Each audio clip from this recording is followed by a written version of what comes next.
Por ley, el Titanic debe llevar 16 botes.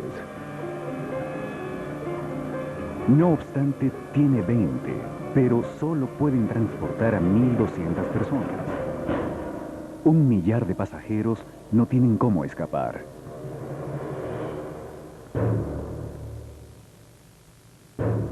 El capitán Smith debe organizar a la tripulación y a los pasajeros, cargar 20 botes con 1.200 personas, echar al agua los botes y todo eso en 90 minutos.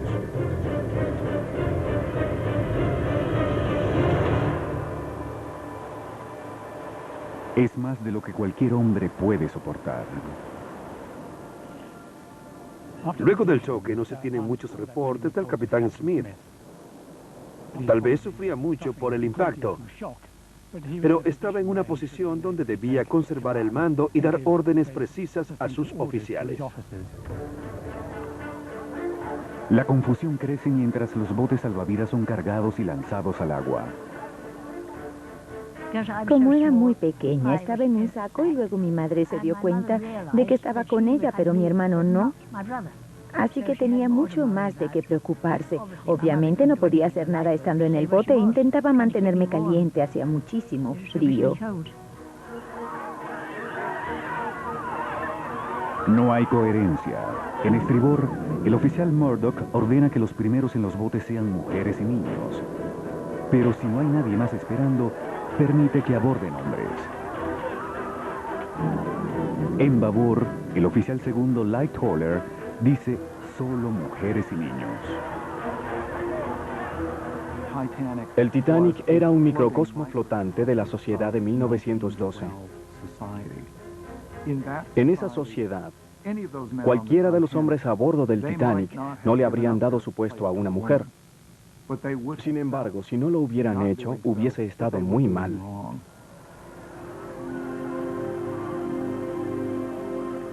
Mi madre siempre dijo que nunca vio a su padre más triste.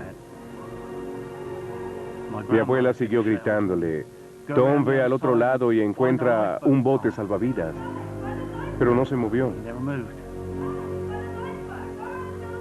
Mientras bajaban, ahuecó sus manos y dijo, nos vemos en Nueva York. Nunca desvió su mirada de ella. Como muchos otros hombres, sabía que no iría a ninguna parte esa noche. Y esas fueron las últimas palabras que escucharon de su parte. Nadie parece comprender que los botes pueden zarpar con su carga máxima. A las 12:45 de la madrugada, el primer bote, el número 7, zarpó con 37 asientos vacíos. En los 90 minutos siguientes, la tragedia se multiplicó. El número 3, 33 asientos vacíos. El número 5, 28 asientos. El número 6, 37 asientos vacíos. Desde donde se observe, hubo muertes innecesarias. Para comenzar, no importa si no habían suficientes botes salvavidas en el Titanic. El capitán Smith permitió que los botes zarparan sin estar llenos a su capacidad máxima. Eso es absolutamente un incumplimiento del deber. Para la 1:30 de la madrugada, el agua ha alcanzado el nombre del Titanic en la proa. En el cuarto de radio, los mensajes eran cada vez más desesperados.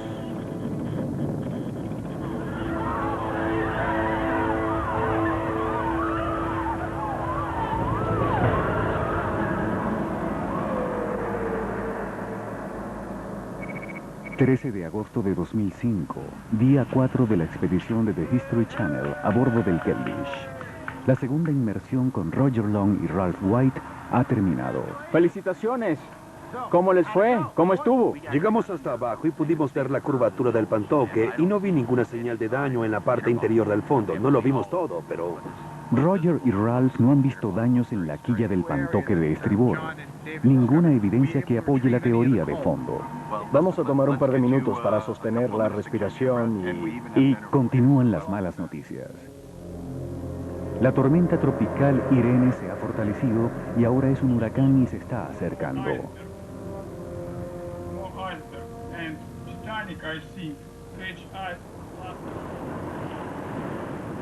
Día 5, 14 de agosto de 2005.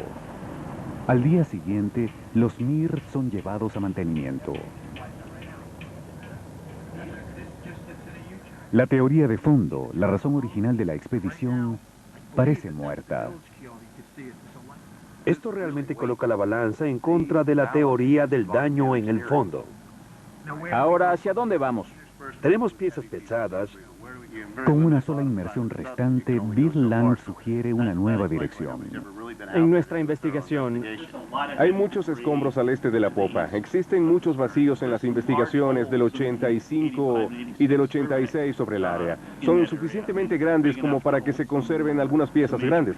Así que, aunque el área fue investigada, No ha sido estudiada. Cuando observamos el área este de los restos principales, fue originalmente explorada en 1985, 1986 por Woods Hole, pero no están seguros de lo que está allí. Tal vez hay algunos pedazos que pudieran ser parte del interior del fondo, pudieran ser restos del casco. Invertir la última inmersión en la poco explorada área este es un riesgo. Pudiera ser una mina de oro o un callejón sin salida. Podríamos bajar y perder el día entero con 2 sumergibles Mir. Así que es un gran riesgo hacerlo. Sin embargo, esa es la manera como funciona una exploración.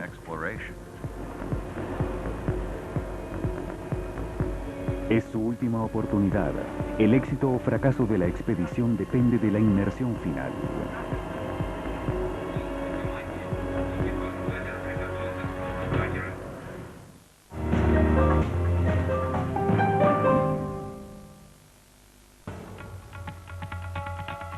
De la expedición de The History Channel.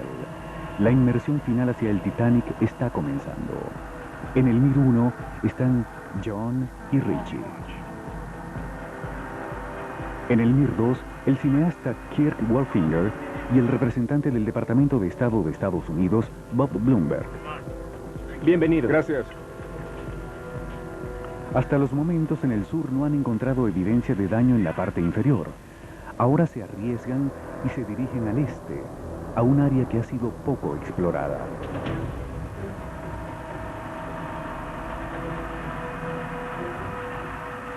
He estado involucrado en muchas expediciones al Titanic y lo que realmente siento es que esta no solo busca hacer un documental, sino encontrar las respuestas de algunas interrogantes. No hemos podido encontrarlo, pero quién sabe, tal vez tengan suerte hoy y encuentren la pieza de evidencia clave que cambie la historia del Titanic completamente.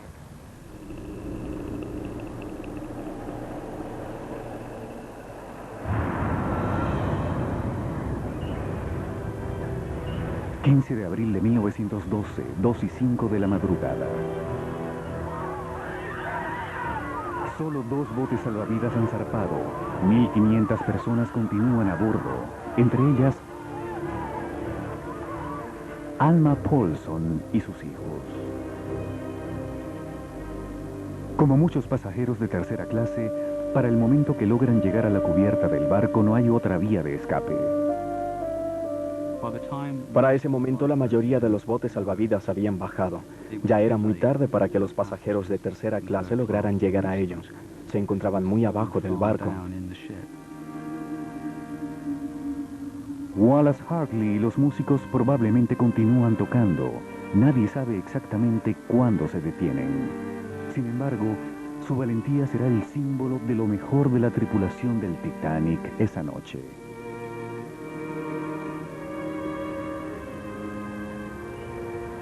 Dos y 10 de la madrugada. La ayuda está en camino.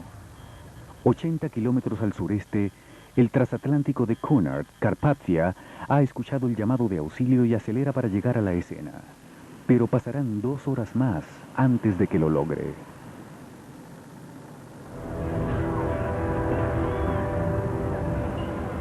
2:15 de la madrugada. Según algunos testigos, incluida Edith Brown, la popa del Titanic comienza a elevarse. Se escuchan sonidos terribles. Ruidos atronadores, ensordecedores, de vidrios rotos, grandes cantidades de espuma y agua viniendo. Todos los gritos y llantos. Ella y su madre desviaron sus miradas. No podían soportarlo. Era demasiado para aguantarlo. En el momento final surge una última controversia. Algunos aseguran que la popa subió abruptamente y el Titanic se rompió. Otros lo niegan. Por 73 años la ruptura permaneció sin confirmar. Aún hoy en día, los detalles no son precisos. Sin embargo, a las 2:20 de la madrugada, la popa del Titanic se desliza por debajo de las olas. 1.500 personas terminan en el agua.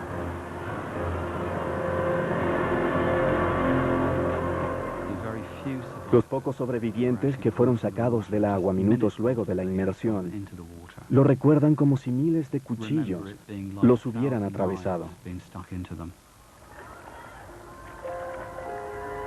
A pesar de los gritos pidiendo ayuda, la mayoría de los casi vacíos botes salvavidas no regresan a sacar del agua a los sobrevivientes.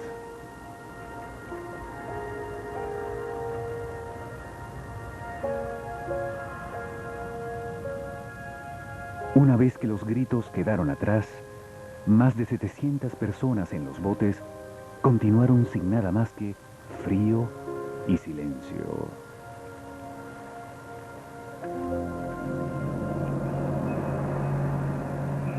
Día 6, 15 de agosto de 2005. A bordo del Keldysh siguen el rastro de los Mir en su última inmersión hacia el Titanic. Para el equipo de The History Channel, la espera continúa.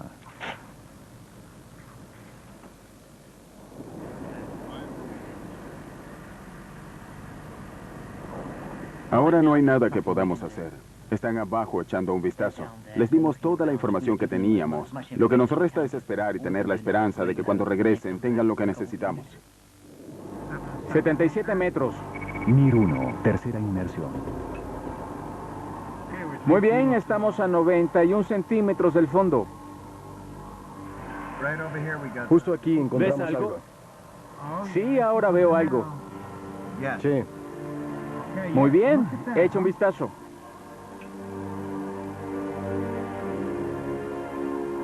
¿Es esa parte de la quilla del pantoque? No lo sé, John. Todavía no puedo divisar más allá de mi escotilla. Si es la quilla del pantoque, debe ser parte del fondo.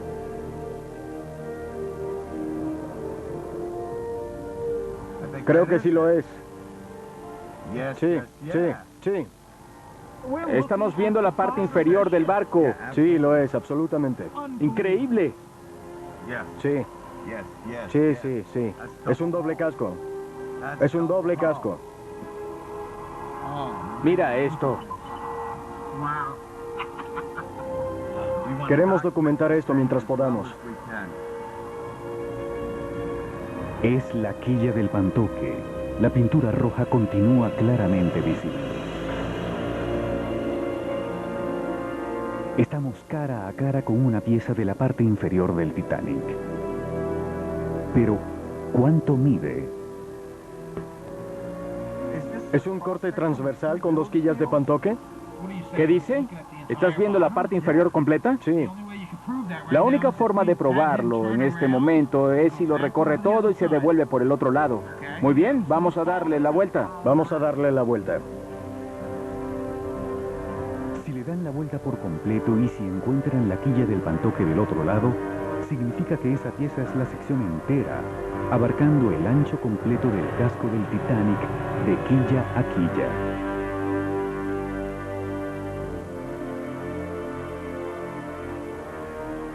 Ahí está la quilla.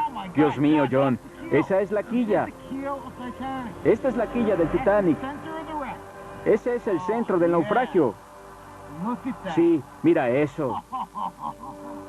Allí está. La quilla central, la columna vertebral de la nave. Continúan. Vaya, John, tal vez tienes razón. Es un corte Espera. transversal. Está entrando en el foco. Y espera. Ahí está la otra quilla de Pantoque. Tenemos todo el doble casco aquí. Dios mío. Es la parte inferior completa del barco, desde babor hasta estribor. Sí. Es una evidencia increíble. Una pieza enorme e intacta del Titanic, perdida en el fondo. Richie informa su hallazgo al Keldysh. Confirmamos la presencia de la quilla de Pantoque en ambos extremos. Es la sección completa de la parte inferior del Titanic.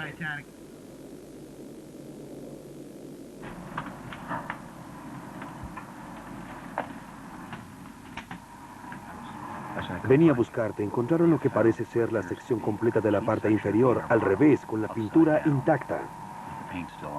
Muéstrame dónde la encontraron. Y en una hora, extraordinariamente, el Mir-2 divisa una segunda pieza intacta del doble fondo, a poco más de 1 kilómetro de la primera. Es realmente sorprendente. Lo primero que encontramos es algo que Genia no había visto antes. Espectacular. En la última inmersión han encontrado lo que buscaban, 2 piezas del Titanic perdidas en el fondo. Ahora, el trabajo puede comenzar. Vemos el casco. Pasarán meses de análisis en tierra. La pregunta es, ¿qué revelarán estas evidencias?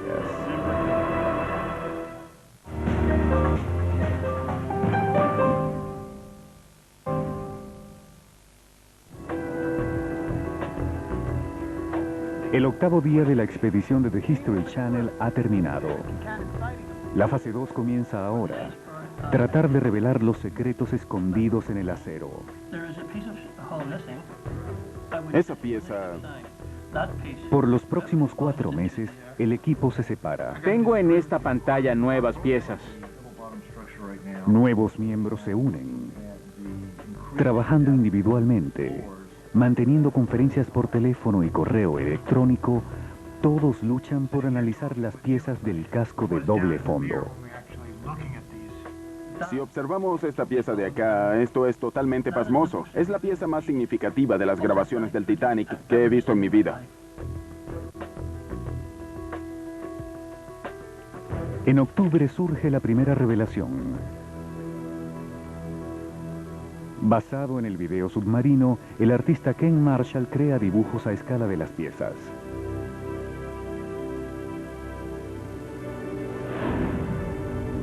Los bordes rotos encajan perfectamente. Estas 2 secciones del casco estuvieron unidas. Juntas alcanzan casi 215 metros de la parte inferior del Titanic, ubicadas debajo de la tercera chimenea en dirección a popa, justo donde se rompió.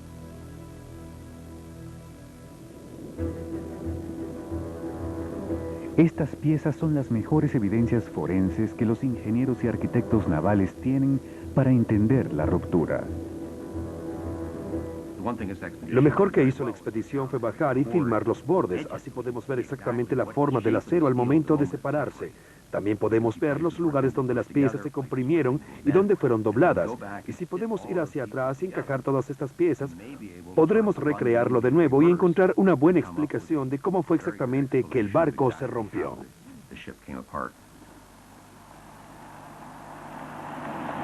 Diciembre de 2005, Woods Hole, Massachusetts. En diciembre, el equipo se reúne en Woods Hole para discutir el significado de las piezas del doble fondo. Mucho gusto, me alegra ponerle rostro a los correos. Y todo lo demás Es por lo que todos han trabajado. La oportunidad de llegar a conclusiones preliminares sobre la ruptura del Titanic.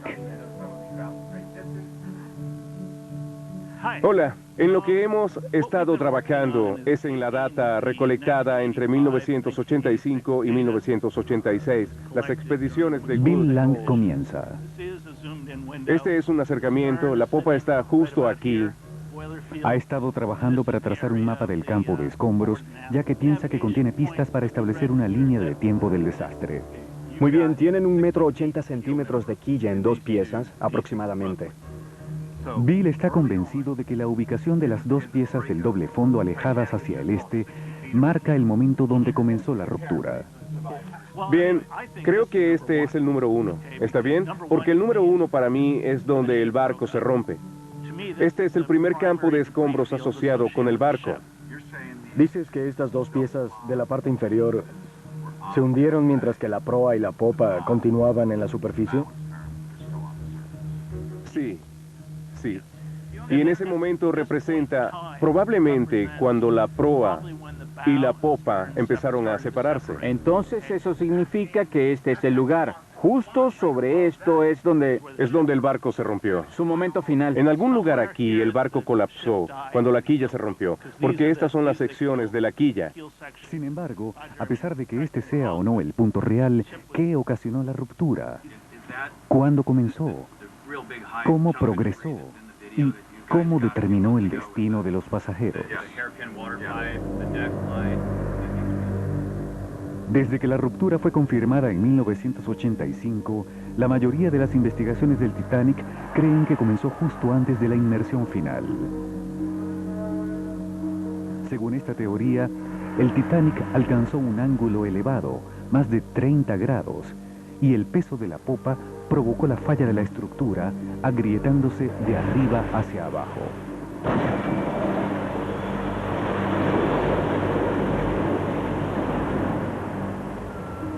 Pese a que debió haber sido aterrador, los pasajeros deben haber sabido que el fin estaba cerca, que el barco se estaba hundiendo y que en pocos momentos estarían en el agua.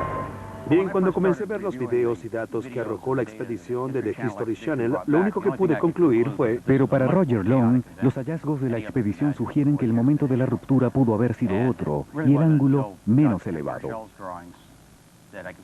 El acero no miente, no protege la reputación de nadie y no tiene falsos recuerdos. No olvida. Cuando vimos el acero, los pequeños indicadores parecían apuntar a un ángulo más bajo.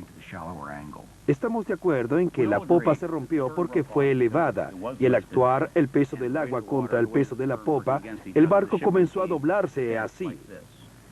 El barco comenzó a doblarse así.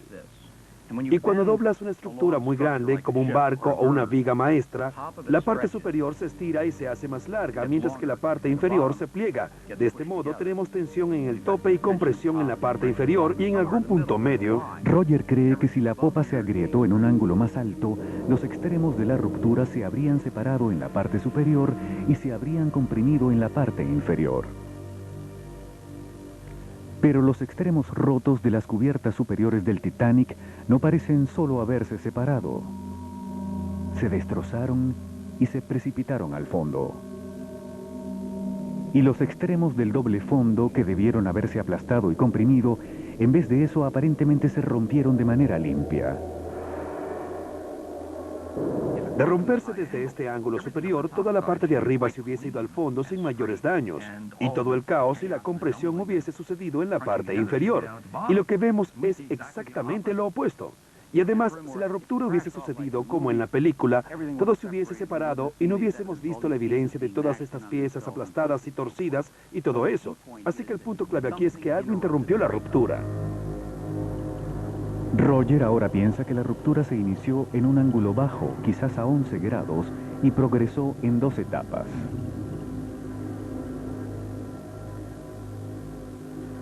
Así que lo que esto significa básicamente es que el fondo interno se separó del barco. Primero la estructura superior comienza a agrietarse.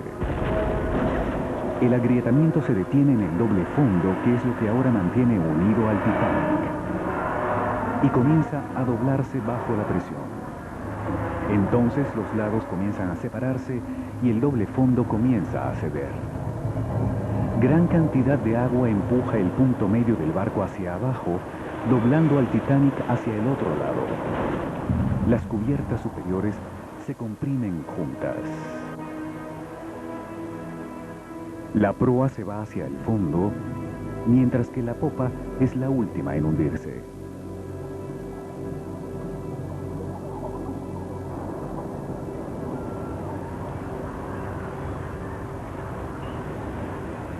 Este escenario de la ruptura iniciándose en un ángulo menor sugiere que las 1.500 personas que todavía estaban a bordo pudieron haber sido tomadas por sorpresa. Al final es una experiencia humana muy distinta por la aparición de todo este asunto de la esperanza. La gente está a bordo de un barco que parece no estarse hundiendo tan rápido y es razonable que en ese punto pensaran que podían mantenerse a flote por un periodo de tiempo mucho más largo. Si aceptamos que la ruptura ocurrió en este punto, esta ruptura temprana, creo que inequívocamente llegamos a la conclusión de que la ruptura no fue algo que simplemente sucedió mientras el barco realizaba su inmersión final, sino que fue esta ruptura la que causó esta inmersión final. La ruptura determinó el naufragio del barco y en consecuencia la ruptura determinó que mucha gente sobreviviera o muriera. Lo que aseguramos aquí está sustentado por el testimonio personal. El orden de lanzamiento de los botes salvavidas fue muy correcto. Parece que la tripulación tenía en mente que había más tiempo para evacuar a los pasajeros. Ellos sabían que el barco se hundiría, pero pensaban que tendrían más tiempo del que tuvieron en realidad. Algunos miembros de la tripulación declararon que no creían que el barco se hundiría. Pensaron que se estabilizaría en algún momento y que dejaría de hundirse.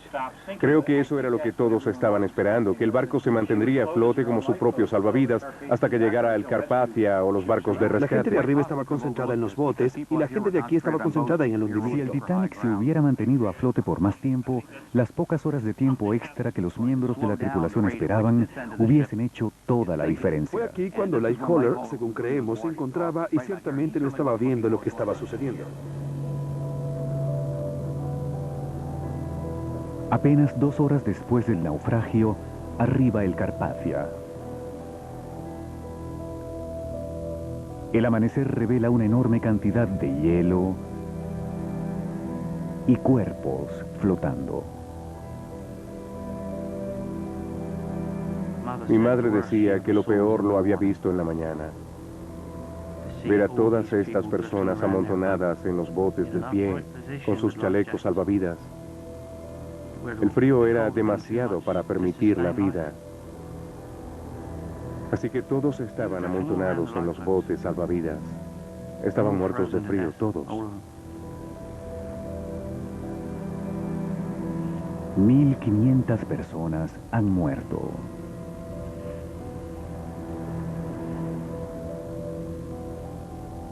El Carpathia rescata aproximadamente a unas 700 de los botes salvavidas y los lleva a Nueva York.